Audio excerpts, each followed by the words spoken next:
Assalamualaikum warahmatullahi wabarakatuh.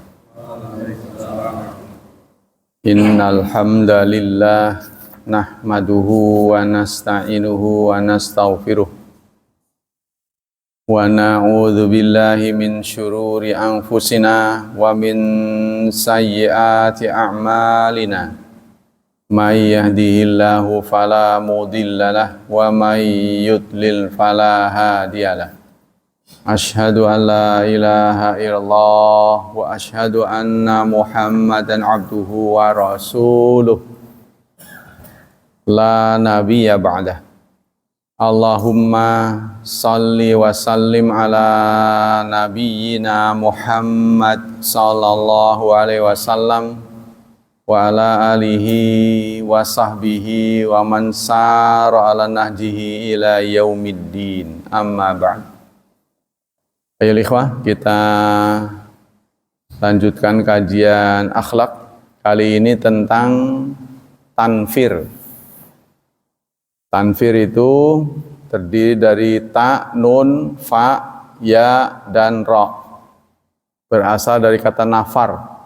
Nafar itu artinya menjauh. Jadi tanfir itu apa? Tanfir diistilahkan dengan antalqan nas au tu'amilahum bil ghilzah wasyiddah. Anda merespon orang lain dengan kasar. Merespon orang lain dengan kasar. Ya, dengan tidak santun. Bahasa gaulnya itu nyebelin, ngebenciin, ngeselin. Larangan tanfir dari Abi Mas'ud radhiyallahu an, jaa rajulun ila Rasulillah sallallahu alaihi wasallam. Datang seseorang kepada Rasulullah, dia mengadu. Ya Rasulullah, inni wallahi la ta'akhir an salatil ghadat min ajri fulan. Ya Rasulullah, saya sering telat. Saya enggak suka ke masjid karena fulan mimma yutilu bina fiha, karena bacaannya panjang. Qala fama ra'aitun nabiyya sallallahu alaihi wasallam qad asyadda ghadaban. Saya tidak melihat Rasulullah sangat marah fi mau'izatin minhu yauma idzin, melebihi hari itu. Semakal, kemudian beliau bersabda, ayuhan nas, wahai saudara-saudara, inna minkum munaffirin, sesungguhnya di antara kalian ada yang tanfir, tadi itu nyebelin. Fa ayyukuma shalla bin nas falyujiz, maka siapapun di antara kalian jika sholat, mimpin sholat, maka hendaklah yujiz, ringkaskanlah. Fa inna minkum kabir wa dha'if, karena di antara mereka ada yang sudah lansia, dha'if, wa dzal hajat, dan punya keperluan. Munafirin artinya yunafirun nas an dinillah, membuat orang lari dari agama Allah. Faqad hadis ja'at syariah samha bil yusri. Falaqad ja'at hadis syariat as-samha bil yusri wa suhula. Maka syariat ini datang dengan kemudahan.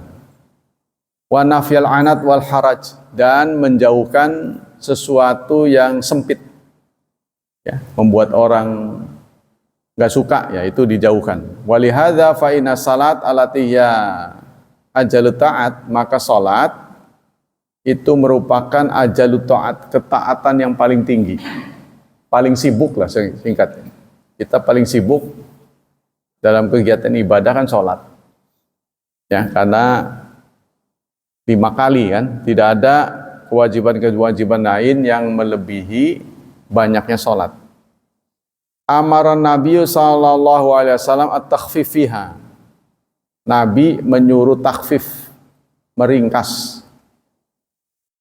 Tapi kita tidak boleh menutup mata dengan hadis yang lain. Ketika ditanya, emang Kamu ngimamin katanya. Iya. Yang dibaca apa? Ya Al-Baqarah. Kalau kita kan jauh kan. Jadi yang dibaca sama kita ini masih termasuk takhfif oleh Ibnu Mas'ud. Kalau nggak salah ini tokohnya Ibnu Mas'ud. Karena hafalannya banyak. Ya Al-Baqarah saya baca. Ya pegel lah gitu. Orang-orang ada yang sudah pada tua-tua, lansia ya. Sudah lansia, sudah uzur, dan ada kepentingan. Jadi kita diminta tayassar, diminta mempermudah, watasahal, gampang, alal mukminin kepada orang mukmin. Fa yakhruju minha wa hum laha raghibun. Harapannya adalah ketika mereka keluar dari sholat, ya, keluar dari masjid itu dalam suasana tercerahkan. Harapannya begitu, karena sholat itu kan tatmainul qulub, menenangkan hati. Jadi kegiatan-kegiatan sholat itu bisa diikuti dengan enjoy, nyaman. Wali anna fil mu'mininan man la yatiq tatwil, karena diantara kaum mukminin, kata Gus Baha sih, alasan Gus Baha, Rasulullah itu nggak pernah gusar, Rasulullah nggak pernah reaktif ketika ada imam yang ringkes, nggak pernah diadukan. Ya Rasulullah, saya itu merasa nggak nyaman. Kenapa? Wong imam bacanya pendek banget, nggak ada, kata Gus Bah alasannya. Jadi nggak pernah orang curhat pada Rasulullah terlalu pendek, nggak ada. Jadi yang ada pengaduan-pengaduan itu panjang. Jadi pendek itu nggak pernah diadukan. Ya, yang diadukan tuh yang bikin kesel gitu. Udah nyaman nggak ngadu, pendek banget. Ya contohnya bacanya apa? Kamu bacanya apa? Yasin, Yasin, Allahu Akbar. Ya judulnya sih keren Yasin, tapi yang dibaca cuma Yasin. Imali ajazihi, boleh jadi karena ajiz, ya sudah tidak mampu. Jadi makmumnya ini ada yang uzur, au marad atau sakit tertentu. Kalau ajiz sudah tidak mampu, sehingga berdiri lama udah sempoyongan.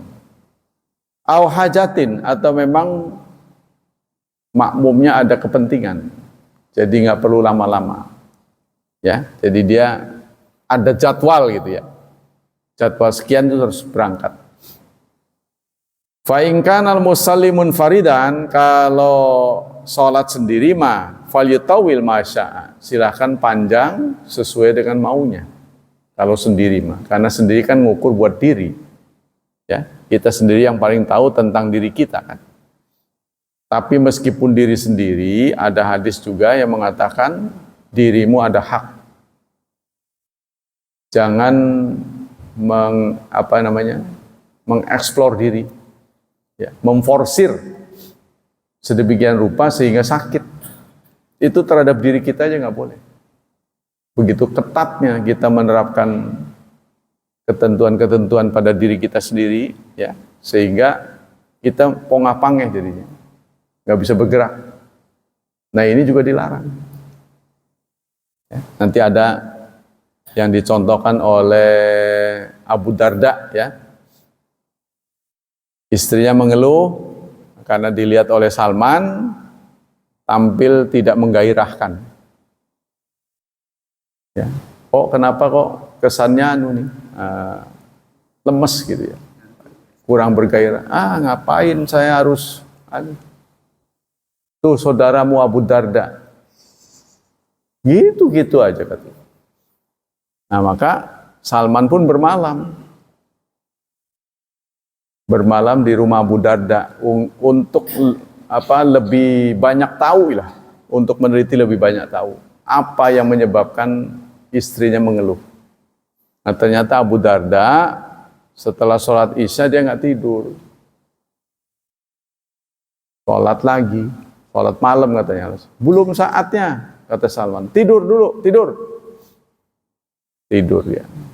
Baru berapa jam bangun lagi sholat. Belum. Sampai sepertiga malam bangun lagi. Nah, sekarang baru. Nah, kemudian begitu juga. Siangnya puasa, makan. Suruh makan. Nah, itu jadi dia banyak mengisi waktunya dengan ibadah. Sehingga ya istrinya nggak diberi hak. Ya walaupun si istri kan udah tua nggak ngapa-ngapain. Ya walaupun nggak ngapa-ngapain, duduk bersama, ngobrol itu. Jadi memberi waktu pada istri. Ya, karena istri itu bagaimanapun perempuan tuh senang didengar. Karena kan dia mau melampiaskan itu omongan-omongan, mau ngomong, kan dia stres. Ya. Jadi dia melampiaskan anunya dengan ngomong. Nah, saat dia ngomong jadilah pendengar yang baik. Nggak perlu kita merespon, nggak perlu. Kadang-kadang ada omongan yang nggak perlu direspon, cukup didengar. Wah, saya dari pagi ini repot. Cerita begitu. Ini baru rengsek, cukup didengar. Ada yang kemudian salah paham, direspon. Wah, istri saya sibuk. Kalau begitu saya cari pembantu lah. Tapi mikir-mikir pembantu harus digaji. Gaji saya pas-pasan. Wah, lembur akhirnya. Dengan lembur dia telat pulang, dimarahin sama istri. Waduh, serba salah. Nah, ternyata istri mengeluh itu hanya untuk didengar. Bukan direspon, bukan. Dia hanya ingin mendengar, supaya ada pengakuan, ya sabarlah. Dari suaminya, sabarlah. Semoga apa yang kamu lakukan dapat pahala. Itu mau dia gitu, bukan untuk diselesaikan. Nah, ya, itu yang kadang-kala kita salah paham. Karena bagaimanapun istri itu lebih kuat daripada suami. Lebih kuat daripada laki-laki. Bukti-buktinya banyak. Kalau suaminya meninggal, lama dia punya pasangan. Bahkan ada yang gak mau berpasangan seumur hidup. Kita nggak kuat. Paling enggak apa itu namanya, kehilangan arah gitu. Ya, kata orang tuh disorientasi. Kayak orang bingung gitu. Kalau istri mah enak aja. Perempuan bisa ngobrol panjang. Ya, bab beras saja bisa setengah jam cerita itu. Beras. Bab ngakurin harga, di sono sekian. Itu bisa 1 jam 2 jam ngobrolnya. Coba aja dilihat ibu-ibu. Ceritanya gitu-gitu aja. Kemarin udah cerita lagi. Itu hal yang jarang bisa dilakukan oleh laki-laki. Ya, jadi itu memang mereka begitu. Wa min karatahi sallallahu litatwil alladhi yadurun nas aw ya'aqahum an amalihim. Kebencian Rasulullah terhadap perilaku sahabatnya ini karena tatwil, memperpanjang bacaan. Ya, panjang yang menyebabkan madarat sehingga menghalangi jadwal. Mereka sudah punya jadwal. Ana lama jarajulun wa akhbaru ana yata'akhir an salati subhi ma'al jamaah. Begitu juga dia melaporkan pada Rasulullah telat berjemaahnya min ajli imam alladzi yusalli bihim, karena imamnya. Jadi semerdu-merdunya saya banyak survei ya.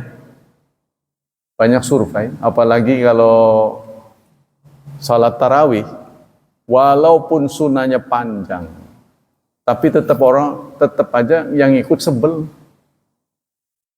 Kalau dibuat panjang tuh sebel. Ya memang ngakunya orang beriman, betul harus panjang. Tapi tetap aja dia jengkel. Kenapa? Karena setelah berbuka lelah. Tuh pertama. Yang kedua, di masjid jumlah yang datang banyak. sehingga AC tidak mampu mendinginkan suhu. Karena dia harus banyak, biasanya kan sedikit, ini numpuk banyak, panas gerah. Jadi singkatnya mereka itu ngedumel lah, gondok, walaupun ngikuti sholat itu digondok, lama amat sih. Walaupun merdu, apalagi nggak merdu kayak kita. Udah sebentar aja telinga sakit, gimana kalau banyak? Nah, itu. Yang merdu sekalipun, ya memang sih mengikuti kemauan orang itu susah. Tapi paling tidak orang yang di wilayah masjid itu jangan keluar kalau bisa. Ya rasanya kok nggak enak amat, orang sini bukan tugas apa-apa, dia kok Jumatannya kemana gitu. Ini ada apa dengan masjid di tempat sendiri? Kalau menurut fikih itu nggak boleh merencanakan Jumatan di luar tanpa ada kepentingan yang mendesak tuh nggak boleh, sebab dia harus Jumatan di masjid sendiri. Ini kenapa bisa terjadi begitu? Karena boleh jadi tidak menarik. Jadi si khatibnya itu konteksnya nggak pas gitu, dengan apa yang dibutuhkan. Nggak pas. Kalau mau pas itu kan harus orang-orang yang ngerti wawasan. Makanya dulu kalau masuk dalam kelompok khatib KS itu oleh pengurus KS itu sebulan sekali kasih majalah si khatib ini, supaya khatib punya wawasan tentang ke-KS-an gitu, kemajuan KS di mana, apa yang perlu diluruskan itu dari sisi agama. Ya, kita kembali. Fa'inna minku'a Rasulullah. Kemudian yang kedua dari Abi Musa Al-Asy'ari, anan Nabiya sallallahu alaihi wasallam ba'atsalu wa Mu'adzan ilal Yaman. Suatu saat Abu Musa Al-Asy'ari dan siapa ini? Mu'adz diutus ke Yaman. Ya, untuk memenuhi kepemimpinan Yaman. Pesan Nabi kepada mereka berdua, yassira, permudahlah, wala tu'assira, jangan persulit, wa basyira wala tunaffira, berikanlah kebahagiaan pada mereka, jangan kebencian. Wa tatawa'a wala takhtalifa, dan kalian saling taat yang akur, jangan berselisih. Nah ini, kalau pemimpin sudah mencontohkan nggak akur, ini sudah ada tanda nggak beres. Ya kan? Sudah ada tanda nggak beres, sehingga itu dijadikan promo oleh lawan politiknya. Buktinya aja nggak akur, belum selesai jabatannya udah sendiri-sendiri. Itu jadikan ya, titik-titik kelemahan. Jadi nggak boleh. Kita aja termasuk dengan istri, kalau berselisih, kalau bisa anak nggak tahu. Kalau bisa. Nah itu pasti, karena rumahnya sempit, ketawa aja. Mau kemana juga susah lah. Kamar sana kedengaran. Susah. Qala Ibnu Hajar, qala Tibi, huwa manathani min babil muqabalah al-ma'nawiyah. Li'annal haqiqa ayyakala yasbashira wala tunzira. Wa anisa wala tunaffira fajama bainahuma li'amwal bisyara wa nidhara. Jadi Rasulullah mengatakan, buatlah orang bahagia, jangan buat orang kecewa. Qultu wa yadharuli anna nuqta fil ityan bilafdil bisyara wa wal aslu wa bilafdil tanfir wa wal lazim wa ata biladzi ba'dahu ala aksi li isyara anan indar la yattaqu mutlaqan. Memberi peringatan ini tidak berarti dihindari. Berikanlah kabar gembira. Bagaimana kabar yang tidak gembira? Apa nggak boleh disampaikan? Ya disampaikan, tapi dalam batas-batas tertentu. Jadi orang jangan dibuat takut terus. Begitu juga jangan dibuat gembira terus sampai lupa. Ya, jadi ada pada tempatnya. Bi khilafi tanfir faktafa bima yalzamu anhu. Jadi kalau kita harus memberi peringatan, jangan terlalu banyak. Yang lebih banyak adalah menggembira. gembirakan. Awas, awas. Gitu. Jangan kaget. Ya, ngasih taunya terlambat. Saya sudah kaget baru ngasih tahu. Katanya gitu, diposting. Awas, jangan kaget. Gitu. Ya, udah kaget. Wong kaget aja nggak boleh. Yang ketiga, Anas bin Malik qala Rasulullah sallallahu alaihi wasallam yassiru wa la tu'asiru wa basyiru wa la tunafiru. Yassiru, permudahlah seperti tadi ini ya. Jangan persulit, beri kabar gembira dan jangan beri kabar buruk. Nah, jadi singkatnya anwa ta'at wa yudarajuna fi anwa ta'at. Singkatnya menurut ulama dalam hal ketaatan ya kita robah sedikit demi sedikit. Jadi kebanyakan orang menyimpang itu karena nggak tahu, nggak punya wawasan, bukan sengaja menyimpang. Nah, jadi tugas kita itu memberitahu bahwa Anda salah. Perkara dia sudah tahu nyimpang juga, kalau mengganggu orang lain ya kita ikut andil, ya menghentikan. Tapi kalau akibatnya pada diri sendiri, ya kita nggak punya hak. Ya kan? Contohnya merokok. Ya kalau merokok pribadi mah udah tahu akibat merokok, ya saya udah tahu. Ya biarin aja. Merokok mati nggak merokok mati. Ya sudah. Tapi jangan di tempat umum. Sebab yang nggak merokok nanti kena. Kan? Ya Anda tuh kalau mau membinasakan, binasakan diri sendiri aja. Kan gitu kan? Kebanyakan orang Indonesia ini nggak enakan. Di angkot udah masuk di bagian dalam dia merokok. Nah, ini penumpang lainnya, saya ikut di situ. Penumpang lain pada batuk-batuk. Sebenarnya ini mungkinannya nyindir doang kali ya, sengaja dibatukin gitu. Ingin memberitahu dia ngerokok. Gitu. Tapi jojong aja dia bandel. Saya senggol aja. Mas nggak tahu tak kenapa orang-orang ini batuk? Nggak tahu, karena Mas ngerokok. Iya kan? Saya gituin aja, iya kan? Yang tadi batuk. Iya katanya. Nah, kebanyakan kita itu begitu. Sampai terjadi kecelakaan contohnya. Kita naik bus, supirnya ngebut, tapi orang diem aja. Dan saya pernah dengar berita tuh di tanjakan Lampung tuh dari Bakau ya. Nanti kalau menuju ke sana kan ada tanjakan tuh. Itu busnya karena bus lama itu kadang-kadang ngebul tuh. Asapnya sampai ke dalam. Wah, luar biasa asapnya. Solar sih. Nah, kalau yang benar ya nggak apa-apa itu tidak terlalu tapi kalau yang parah itu bisa meledak di situ. Wah, saya turun aja. Dah biarin lah. Ongkos sudah diambil. Daripada keselamatan diri digadaikan. Jadi kalau kebanyakan kita itu begitu. Karena nggak enak, ngikut aja kita. Ya. Nyawa kita sendiri yang paling tahu. Nah, kalau kita sudah berusaha, nasibnya lain itu beda. Kemudian, atharu tanfir. Apa gejala dari tanfir? Tadi itu sikap nyebelin, sikap bikin orang kesel. Infilat minat tadayun. Orang jadi males, tidak nyaman dalam beragama.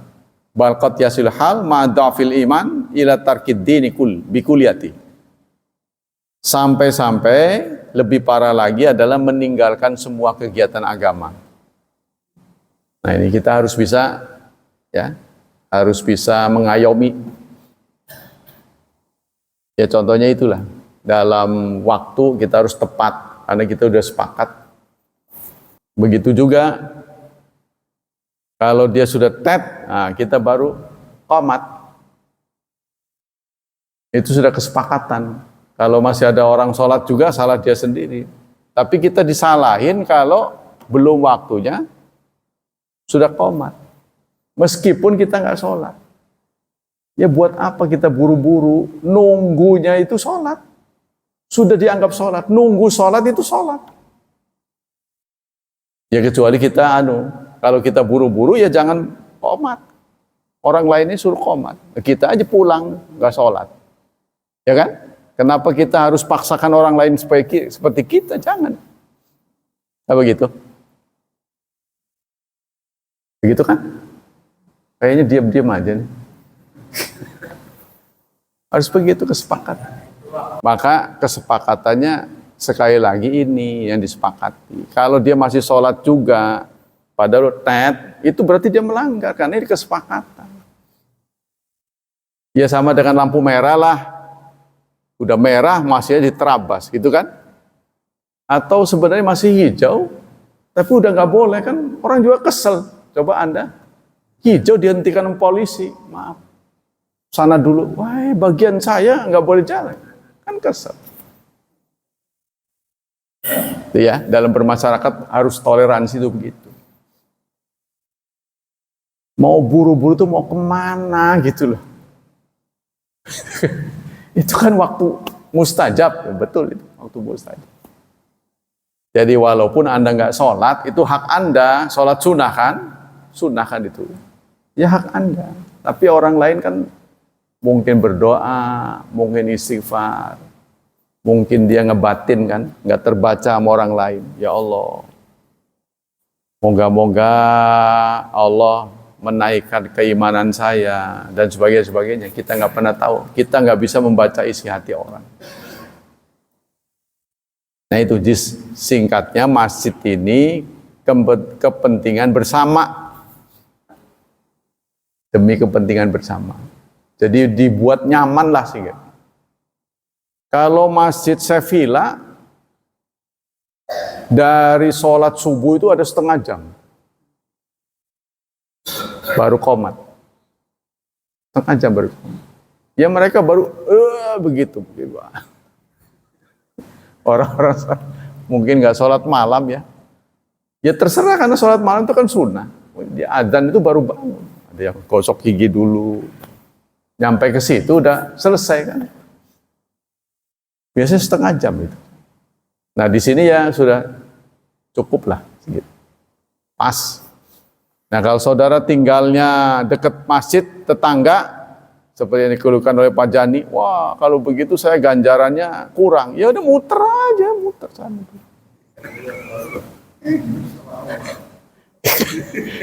Kata gitu, kalau begitu saya ganjarannya kurang, ya muter sana no. Ke satpam balik lagi. Ya kita takdirnya nggak bisa sama lah. Ada yang jauh, ada yang kira-kira aja Anda coba jajal dari rumah ke sini berapa menit, di sini dijadwal berapa menit. Gitu. Kalau kira-kira nggak cukup, berarti sholat qobliyahnya di masjid.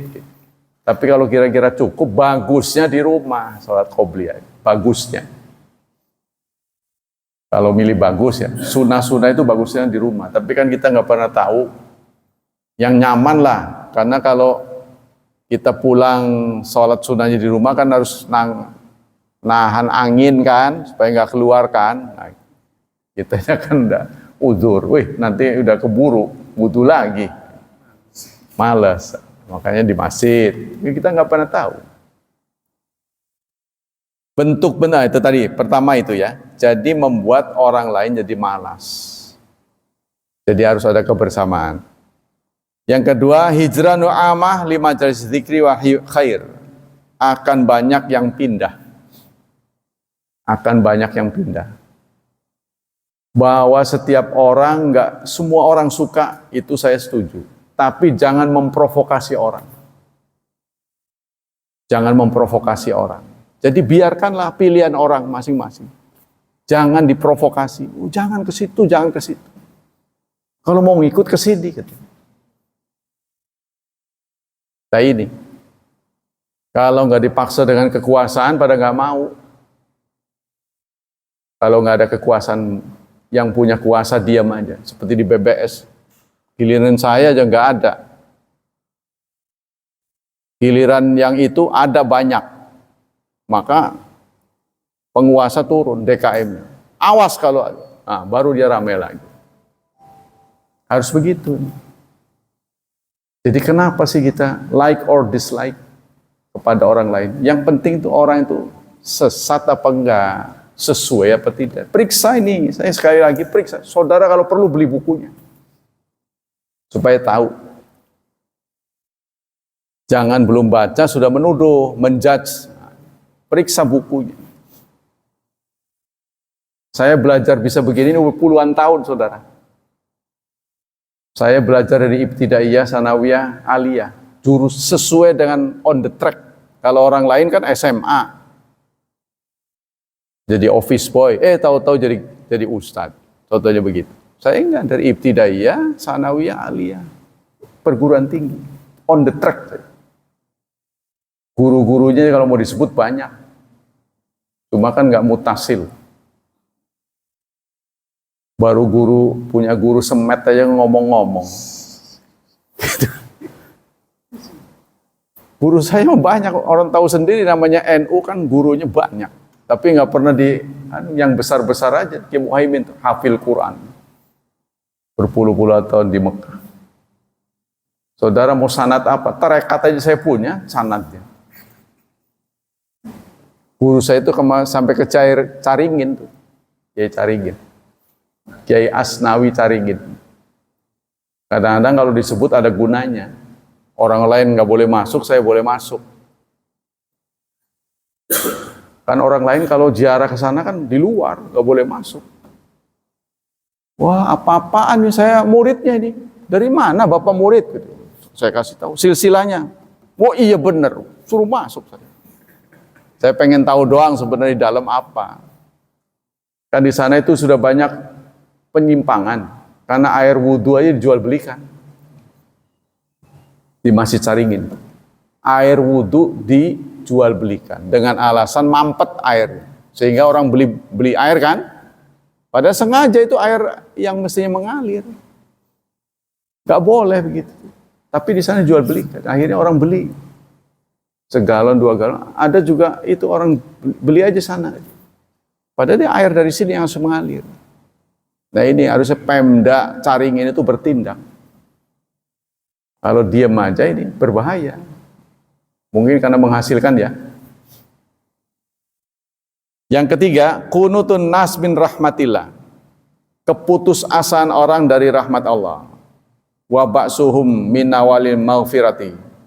Wa ya'suhum, dan membuat mereka putus asa untuk mendapatkan ampunan. Nah ini, karena perilaku ahli agama itu nyebelin, ya, ngeselin, maka mereka amit-amit mau jadi ahli agama, begitu tuh, misalnya gitu. Nah ini jangan sampai terjadi. Jadi agama dimanapun itu sentuhannya hati. Itu juga nasihat buat saya. Kalau kita kasar, kita ingat ya, agama ini ada sentuhannya hati, bukan akal.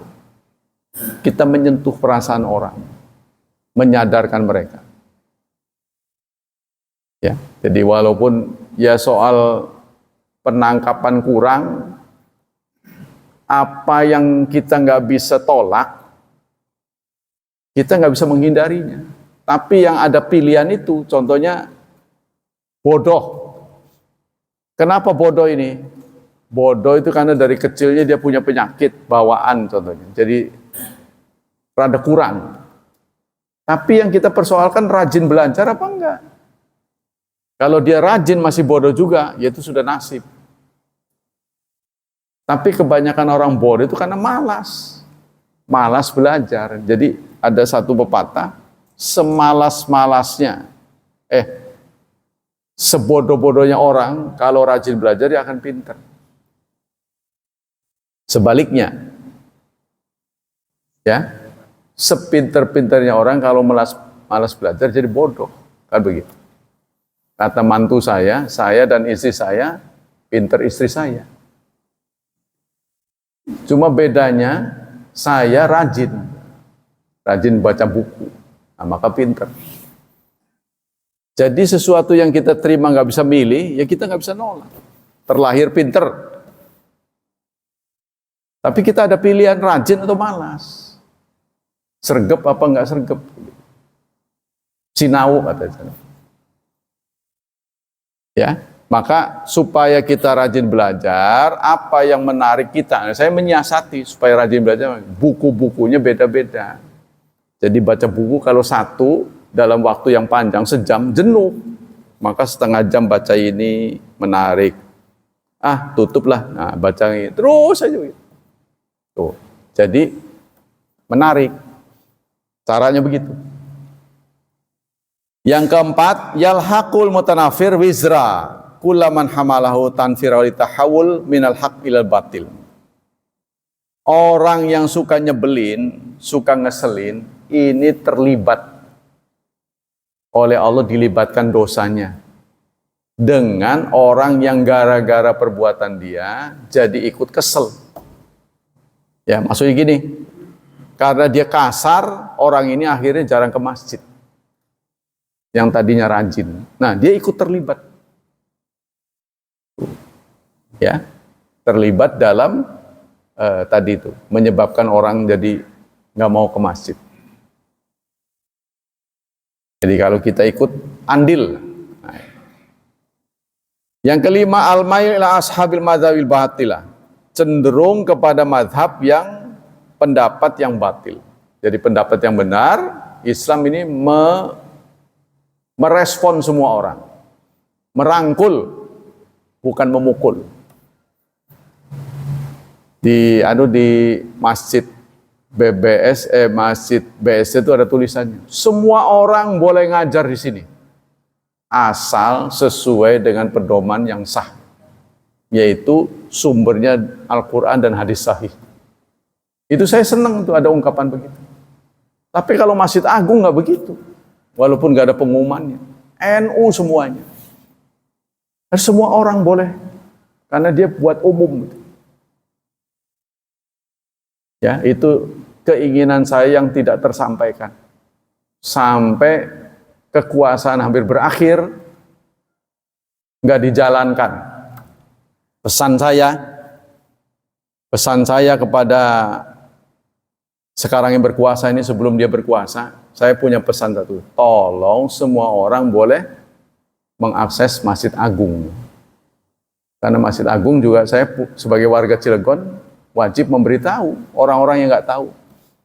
Karena menurut penilaian saya, orang menyimpang tuh karena nggak tahu. Bukan karena tahu tapi sengaja itu. Jarang. Kebanyakan karena nggak tahu. Nah, bagaimana orang supaya tahu kalau kita tidak memberitahu? Kalau kita tidak berusaha memberitahu. Kita beritahu dulu, perkara orang sudah tahu tetap pada pendirian itu terserah dia. Nah, ini tugas kita ya. Jadi carut-marut tuh. Kedua yang saya ingin sampaikan, satukan khatib seluruh Cilegon. Sekarang agen-agen khatib ini dipegang oleh Al-Hanif, Muhammadiyah. Jadi kacau tuh. Orang yang nggak tahu dikiranya mereka nggak bersatu. Jadi harusnya diselipkan tuh. Sekarang dibagi lagi ada persatuan dai dulu itu KMC ya, Korps Mubalik Cilegon. Nah, itu dipegang oleh Pak Hikmatullah Jamud. Jadi khatib ini, contohnya Masjid Hidayatullah ini kan ngatur sendiri, ini harusnya satu Cilegon ini diatur. Jadi saya bisa datang ke sana, datang ke sana, datang ke sana, datang ke sana. Ya minimal itu dulu. Kalau khatibnya sudah diatur, nanti baru pengajiannya. Pengajiannya, literaturnya apa disepakati. Jadi nanti akan bersatu umat Islam. Itu dimulai dari situ dulu. Ya, jadi Masjid Hidayatullah jangan buat jadwal, nanti kami yang kasih. Kan enak itu. Ada lembaganya. Ya, Korps Mubalik Kota Cilegon. Semua unsur ada di situ. Seperti MUI kan. Enak gitu. Jadi semuanya mendapat berita yang merata. Ya, jadi dengan demikian itu akan menjadi madhab-madhab semakin banyak. Suwaru tanfir, bentuk-bentuk tanfir. Hunaka suwarun iddah min suwari tantin nadhkur biha tarafan minha. Kami akan sebut sebagian. Kejadiannya banyak, contoh-contoh tanfir itu banyak. Jadi perilaku nyebelin itu banyak. Pertama, ta'amulu da'iya ma'an nas bi uslubin fiya na'u minasyiddah. Wah, ini yang ditempatkan pertama da'i ya. Da'i, para da'i. Da'i ini nyebelin gitu. Karena mereka apa? Bertransaksi. Nah, kalau mau diundang transaksi. Wani piro gitu. Ya kan? Wani piro. Caranya banyak. Yang tahu ya sesama da'i. Di sana di mana sih tempatnya? Wah, jauh ya. Berapa kilo? Kira-kira naik mobil berapa jam? Dengan begitu tuh, dengan cara begitu. Dengan cara-cara berapa kilo? Waduh, kalau begitu saya harus nginep. Nginep berapa di sana ya? Nah, itu dia sudah menentukan itu. Ada lagi model dai. Ngomongnya mah nggak transaksi, tapi transaksi. Saya nggak suka nentuin harga. Sebenarnya saya ngajar tuh nggak pernah menentukan harga. Begitu kata seorang dai. Contohnya waktu saya diundang di sana, dapat 2 juta. Di sana 2,5 juta. Itu namanya harga itu tuh. Jadi kan si pendengar udah tahu, wih segitu. Itu nggak boleh. Yang penting saudara kalau betul-betul nggak mau ngongkosin nih, nggak mau ngongkosin. Jemput saya, antar saya, udah, kan saya nggak keluar apa-apa. Nah itu, jemput saya, antar saya, itu. Karena berdakwah adalah kewajiban bersama. Begitu yang benar. Ya kan? Nanti kalau giliran sakit, obatin. Kan pendidikan dan obat yang susah nih. Itu mesti, itu baru benar. Karena kegiatan dakwah ini bukan kewajiban pendengar saja. Coba Anda wajib berdakwah, nggak ada pendengarnya. Kan nggak bisa. Saudara kalau pergi semua, saya juga pulang ini. Masa saya ngomong sama tembok? Nggak mungkin lah. Tapi pernah sih, di KS pernah Pak. Audiennya nggak ada. Waktu COVID. Jadi mereka pada jauh-jauh di luar. Ya takut ketularan sah. Silakan Bapak mulai. Jadi saya ngomong begini aja nih. Ada rekaman. Orang-orang di sana. Saking takutnya. COVID. Ada yang saya di rumah, daring. Daring di rumah. Tapi yang dengerin di sana. Pakai kamera. Model-model tuh kemarin COVID. Canggih-canggih lah. Ya itu nggak masalah kesepakatan ya. Jadi sebenarnya tugas bersama. Jadi dai dan mad'u, pembawa berita dan pendengarnya. Nah, itu sama-sama berkewajiban. Jadi di sini yang dipanggil pertama dai. Nah, itu sudah banyak yang begitu tuh. Ada lagi yang sudah diundang menentukan tanggal. Bukan sekedar menentukan tanggal, sudah di booking, sudah ada DP-nya. Wah ini yang menakutkan. Karena sesuatu hal, ya, nggak tahu apa diundang lagi dengan bayaran lebih tinggi, dia menggagalkan. Maaf Pak nggak bisa. Anehnya DP-nya nggak dikembaliin. Nah, yang begini biadab menurut saya. Dan itu dai kondang. Saya suka mendengar ada ustadz-ustadz yang diundang juga di pengajian ibu-ibu. Ya dia ngomong begitu. Wih Bu, kegiatan apa? Arisan ya? Ya saya nggak perlu ikut lah, yang penting dapat. Ngomong apa begitu? Jangan ada kesan ya menginginkan harta dari audien, jangan. Anggaplah dai itu orang kaya. Kita itu kaya, nggak usah minta-minta begitu, nggak usah. Kalau menurut saya najis begitu. Ada yang begitu, saya dengar masih.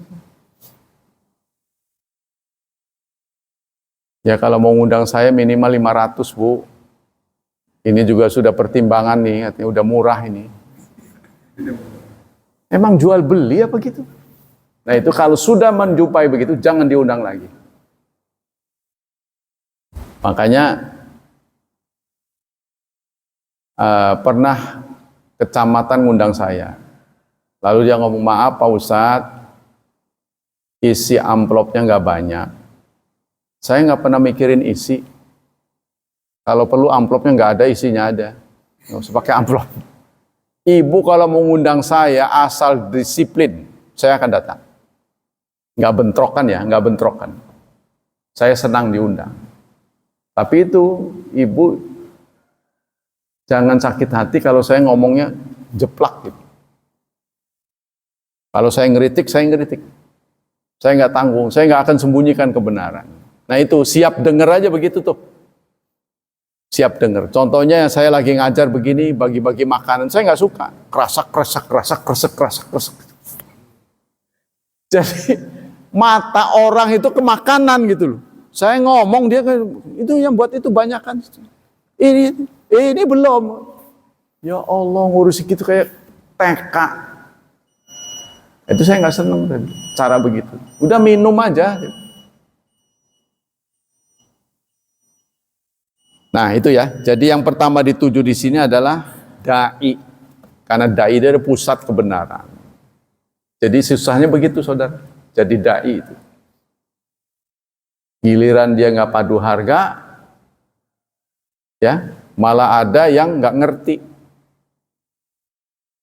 Nggak ngerti. Ditelepon cepet-cepet dia nggak tahu. Seorang dai bawa motor, motornya betus di jalan, nggak bawa uang lagi. Jadi bukan nyampe ke sono enggak, nyampe ke rumah juga nggak nuntun.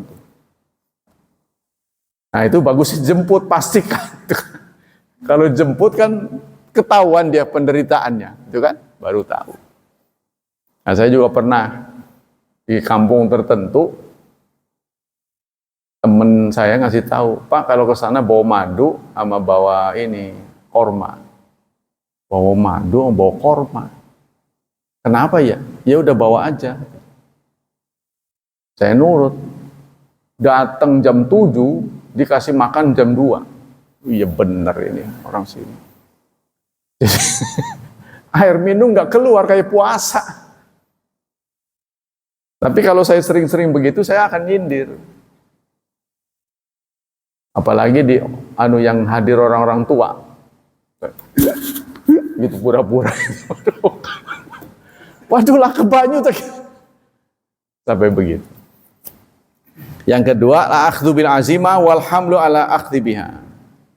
Jadi kita dia sama-sama kewajiban bersama saudara. Jadi dakwah ini, ilmu ini dilarang oleh Allah, disembunyikan oleh pemiliknya. Contohnya saya ngerti, saya nggak sampaikan, saya berdosa. Ya. Sebaliknya juga orang yang nggak ngerti, nggak ngaji juga sama berdosa. Jadi kita sama-sama berkewajiban bersama. Jadi meramaikan kajian. Dengan ada kajian, maka akan ada sinar secercah cahaya. Insya Allah dimanapun ada kajian, kemungkinan untuk lempengnya besar. Sebab ini media untuk komunikasi. Ya kalau saudara keberatan, saudara boleh sanggah keberatan saya. Pak, itu menurut saya nggak sesuai. Itu lebih bagus. Sebab saya kan manusia biasa. Ya, apa yang saya tuturkan ini dari kitab ini. Kitab ini banyak nggak benar, ganti. Susah-susah amat. Gitu kan? Tapi ini kitab-kitab ini pilihan saya, satu rel, on the track insya Allah. Nah, karena untuk memilih kitab itu yang benar apa nggak benar, itu juga harus punya wawasan. Nggak sembarangan. Yang dikenal dengan Kutubut Turaf, kitab yang menjadi warisan umat Islam, sehingga itu menyatukan seluruh umat Islam. Silakan saudara bantah ini, nggak ada yang bisa membantah kalau buku yang lurus lah. Yang menjadi kita perbedaan tuh kecil-kecil, nggak terlalu signifikan. Al-akhdhu bil azima wal hamlu al akhdhi biha wal i'rad anir rakhas allati syara Allah akhdha biha. Yang kedua, ya, bentuk-bentuk tanfir, bentuk-bentuk nyebelin, serba KW1 maunya. Maunya KW1, mau pas bener semuanya. Nggak mau yang kendo-kendo tuh nggak mau. Nah ini juga berlawanan. Semua orang diperlakukan sama kayak dia. Ya, contohnya guru saya, kalau ada orang terlambat, bawaannya marah terus dia. Datang orang masbuk, sapu lidi. Sehingga orang taat dengan ketakutan. Nah, walaupun guru saya nggak ambil. Orang datang dengan ketakutan. Saya berani lawan. Ketika guru saya mengatakan begini, salah satu guru saya, wah itu kan orang munafik itu, yang begitu itu. Oh Ustadz bisa tahu munafik dari mana? Itu kan urusan hati, saya bilang. Orang munafik masuk neraka. Saya ingatkan Ustadz, hati-hati kalau mengatakan neraka. Yang memastikan orang masuk neraka itu Allah Subhanahu wa Ta'ala. Kepada orang yang nggak lurus, memang kita sayangkan, kita prihatin. Tapi kemungkinan dia tobat besar. Kita nggak pernah tahu suatu saat orang itu bertobat. Jadi kita jangan mengeluarkan kata-kata yang menjudge orang. Wah kamu pasti neraka, jangan pastikan. Astagfirullah, langsung begitu istighfar. Beruntung dia istighfar. Kalau marah sama saya kan, mangkede. Kita itu harus tetap terbuka pada setiap orang. Saya pernah dikritik orang Bromo Corah. Bromo Corah tahu kan? Ya orang-orang yang nggak bener, preman. Kok dikasih pengajian? Loh, yang aneh kan orang udah bener kasih pengajian. Itu hanya meluruskan saja kan? Anda lebih heran lagi kepada Allah ya. Orang sholat meminta siratal mustaqim. Kan kita sholat, ihdinas siratal, kan sholat itu udah benar. Ya kan? Tapi kita masih minta, ihdinas siratal, ya Allah, berikanlah petunjuk ke jalan yang lurus. Kan kita sudah benar. Itu kan kita mencontoh Allah. Kita dakwah itu terbuka kepada setiap orang. Kalaupun orang penjara minta saya, dakwah saya akan datang, insya Allah. Ada ustadz yang memberitahu saya ini rajin Pak berdakwah di penjara. Bagus. Karena ngomongnya orang nggak benar itu lebih susah daripada yang sudah benar. Saya dulu bareng dengan Pak Ari Purnomo, targetnya itu orang-orang copet, tukang copet, kumpulin. Dikasih pengajian, yang kasih pengajian saya, ngasih pelatihan Pak Purnomo. Kerjasama, saya dibagi jadwal. Dibubarin sama Kodim. Dianggapnya mau membentuk kekuatan. Waduh payah, si Kodim ini harus ngaji makanya. Gara-gara nggak ngaji dia ngeliat dari luar kan, wah itu serem nih. Orang-orang, yang nggak bener tuh, preman-preman, maksudnya untuk mengurangi copet. Kan Merak tuh dulu terkenal tuh, banyak copetnya. Di kapal-kapal itu kan, itu dikumpul, suruh ngaji. Malah perkiraannya lain. Memang ada di Republik ini orang-orang yang nggak kepengen warganya bener. Kalau terlalu bener itu nanti susah. Iya, jadi gitu kayaknya. Saya lihat begitu. Memang dibiarkan untuk nggak bener. Ya contohnya masa polisi menutup mata begitu banyak kejahatan, dia tahulah daerah sini banyak copet, masa nggak tahu? Ya, masa dia menutup mata di depan Bank Jabar itu dekat Trans itu, parkir kanan kiri, itu kan ilegal itu. Parkirnya kan banyak kan, kanan kiri itu kan menyempitkan jalan sehingga jadi macet. Dia tahu itu, kenapa dibiarkan? Karena setor dia. Itu rahasianya. Setor. Di Bandung itu ada kaplingnya, Pak. Contohnya Pak Hilman yang berkuasa perparkiran. Karena sesuatu hal mau mundur gitulah, karena ada tugas lain. Diserahkan kepada saya beli itu. Saya beli, bukan nerima nih buat kamu, nggak bisa, beli. Jadi kapling itu dibeli dari sini sampai ke sono. Nanti dari sono ke sana beda lagi tukang parkirnya. tergantung zona. Jadi Anda lihat tuh, dua tukang parkir dia ada batasnya. Ya kan? Makanya dia menginginkan sini aja Pak, sini. Nah, masuk ke tempat dia. Itu penyebabnya. Jadi pendapatan daerah terbesar di Banten ini dari perparkiran. Perparkiran. Itu pun yang masuk adalah parkir yang resmi. Yang nggak resmi banyak lagi. Lihat itulah di Trans itu. Kanan kiri mengganggu jalan. Yang ketiga, taknitun nas min rahmatillah tabaraka wa ta'ala wa taisi minat taubat. Membuat orang putus asa. Jadi kalau kita terlalu kenceng, nanti orang putus asa.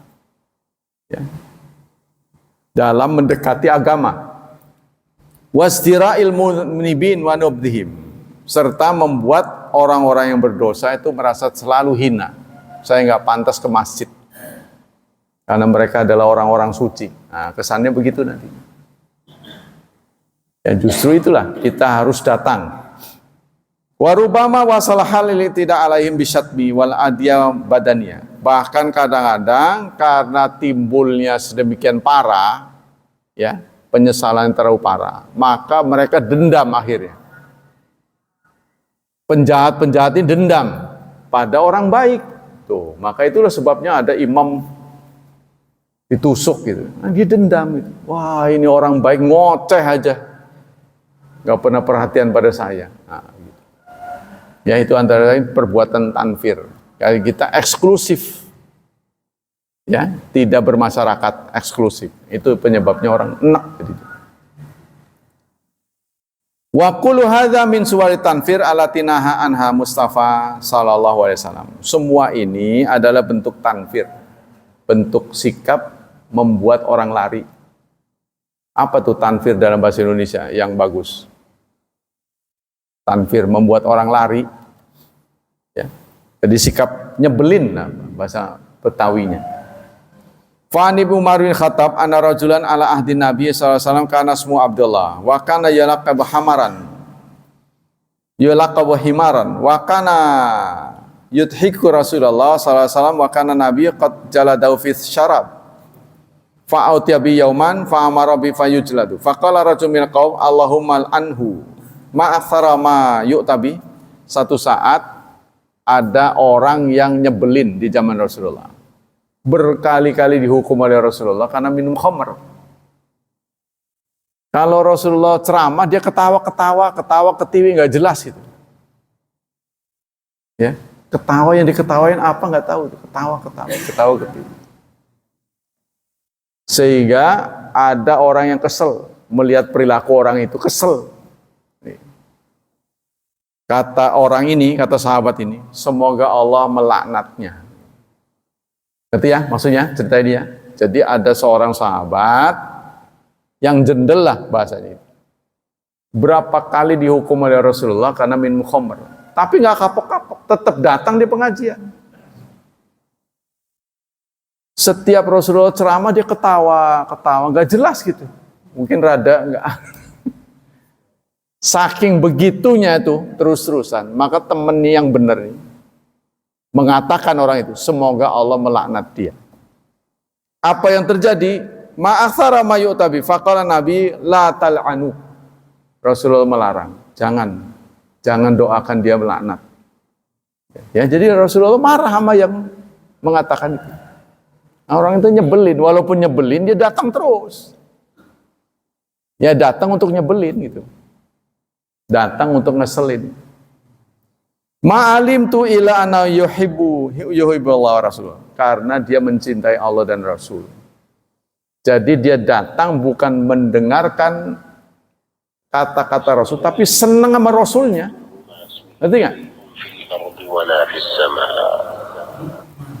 Namanya orang demen kan, orang yang ngomong ini selalu dia bikin senyum. Ya, dia senyum aja. Padahal bukan untuk didengar isinya. Demen doang sama Rasulullah. Suka pada pribadi Rasulullah. Mungkin seneng bawaannya kayak ngelawak gitu ya. Kan begitu kan? Jadi ada orang bukan dengar isinya tapi seneng bawaannya. Nah ini Rasulullah melarang, jangan laknat dia karena dia mencintai Allah dan Rasul. Demikian kajian pagi ini. Jadi kesimpulan dari kajian ini ya, mengimbau kita agar berperilaku baik, jangan nyebelin. Jangan membuat orang jauh dari Anda. Jadi kalau ada bahasa pepatah begini. 1000 teman terlalu sedikit. Seorang musuh terlalu banyak.